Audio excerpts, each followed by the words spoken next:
Hai Sobat Deskala TV, Jeffrey Nicole dan Wulan Guritno mendapat tuntutan peran beradegan panas dalam film Jakarta vs Everybody.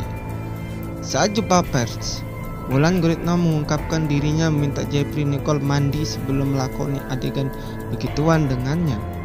Aktris 40 tahun itu menjelaskan hal tersebut berlaku untuk semua lawan mainnya. Jadi sebelum melakukan itu, kami semua mandi, kata Wulan Guritno seraya terkekeh dalam jumpa pers Jakarta vs Everybody yang digelar secara daring.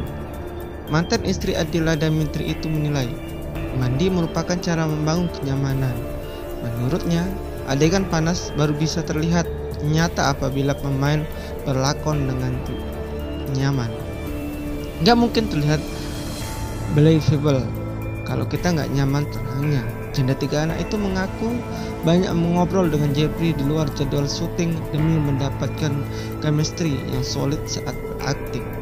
Sehabis syuting, kami juga banyak ngobrol guna membangun chemistry, suruh Wulan. Jakarta vs Everybody bercerita tentang Dom atau Jeffrey Nicole yang memutuskan merantau untuk menjadi aktor di Jakarta. Dom melalui banyak kesulitan selama menjadi perantau. Kehidupannya lantas semakin terperosok setelah bertemu dengan Pinkan atau Wulan Guritno dan Radit Ganindra Bimo.